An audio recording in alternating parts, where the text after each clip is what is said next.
शिवसेनेच्या गोटातून मित्रांनो या घडीची मोठी अपडेट समोर येत आहे। 6 गद्दार बंडखोर खासदारांच्या गटामध्ये आता एकच खळबळ उडाली असून उद्धव ठाकरेंनी सुप्रीम कोर्टामध्ये आणि एकाच वेळी लोकसभेमध्ये नवीन डाव टाकला आणि आमदार अखेर अडकले।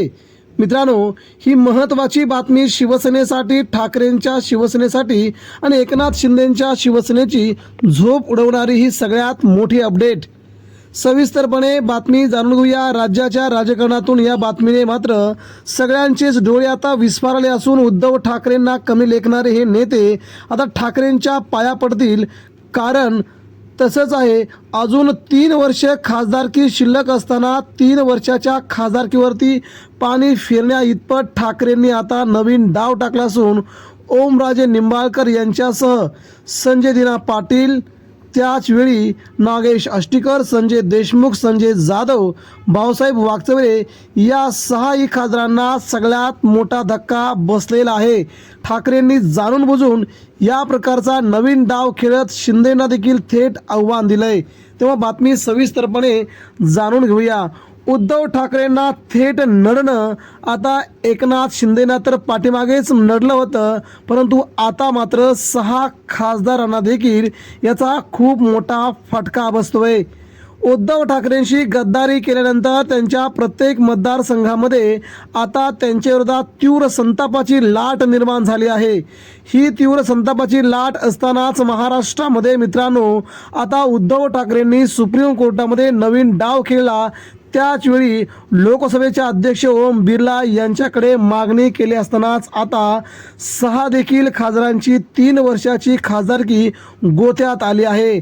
उद्धव ठाकरेंनी ज्या प्रकारे मागणी केली त्याच प्रकारे आता सुप्रीम कोर्ट आणि लोकसभा अध्यक्ष यांना ती देणं अनिवार्य राहील आणि या 2 गोष्टीमुळं एकनाथ शिंदेंच्या सोबत गेलेले 6 खासदार एकाच वेळी अपात्रतेच्या नोटिशीमध्ये बसलेले आहेत।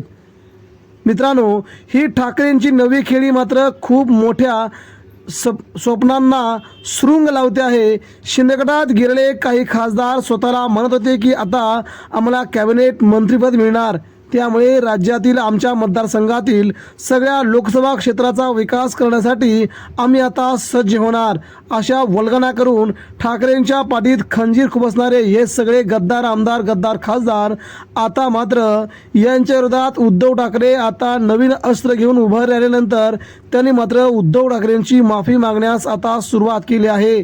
उद्धव ठाकरे आणि संजय राऊत यांच्याबद्दल आम्हाला कोणत्याही प्रकारचं देणं घेणं नाही, आम्हाला त्यांच्याविरुद्ध बोलायचं नाही। उद्धव ठाकरेंनी आम्हाला सांभाळले, आम्हाला इथपर्यंत मोठं केलं आहे, त्या उद्धव ठाकरेंच्याबद्दल आम्हाला काही बोलायचं नाही। किंवा संजय राऊत हे त्यांचं स्वतःचं म्हणणं मानतील, संजय राऊत यांच्याबद्दल देखील आमच्या मनात कोणत्याही प्रकारचे दुःख नाही किंवा अपशब्द आम्ही त्यांना वापरणार नाही, अशा प्रकारची सध्या या खासदारांनी भूमिका घेतली असून आगामी काळामध्ये जेव्हा हे खासदार अपात्र होतील तेव्हा मात्र ही सहानुभूती त्यांना खूप महत्त्वाची वाटते। परंतु एकदा का शिवसेनेशी गद्दारी केली, पुन्हा उद्धव ठाकरे त्याला मातोश्रीच्या अंगणात देखील उभं करत नाहीत। मग तुम्ही ठाकरेंच्या मातोश्रींच्या पाया जरी पडले तरी देखील तुम्हाला तिथे उभं केलं जाणार नाही, हा सामान्य शिवसैनिकांचा शब्द उद्धव ठाकरेंनी कायमस्वरूपी खरा केला आहे। त्यामुळे सुप्रीम कोर्टात जाण्यापूर्वी उद्धव ठाकरेंनी या 4ही खासदारांची खासदारकी रद्द व्हावी हा विळा उचलला असून आता 2 खासदार मात्र यातून वाचतील का असा प्रश्न आहे। कारण की उद्धव ठाकरेंच्या पाया पडून आम्हाला आमची खासदारकी बहाल करावी अशी काही खासदारांनी मागणी केली देखील सध्या शक्यता आहे। त्यामुळे एकनाथ शिंदेंच्या सोबत जाणं आता या खासदारांना प्रचंड महागात पडलं असून, कारण की अपात्रतेची टांगती तलवार तर होतीच, परंतु सुप्रीम कोर्टामध्ये उद्धव ठाकरेंनी ज्या प्रकारे आपली बाजू मांडली, कपिल सिब्बल यांनी ज्या प्रकारे तिथे कायद्याचा केस केला आहे, यामुळे सगळीकडेच आता ह्या बंडखोर खासदारांचा गट मात्र अपात्रतेच्या जवळ जाऊन पोचल्याने महाराष्ट्राच्या राजकारणामध्ये गद्दारी केल्यानंतर किती महागात गद्दारी होते हे पुन्हा एकदा स्पष्ट होत आहे। मित्रांनो, याबद्दल आपणास काय वाटतंय? उद्धव ठाकरेंशी गद्दारी केलेले खासदार पुन्हा मातोश्रीवरती येतील याबद्दल आपल्याला काय वाटतंय? आपण देखील आपल्या प्रतिक्रिया द्या। ठाकरेंनी त्यांना घ्यावं का? नक्कीच प्रतिक्रिया द्या।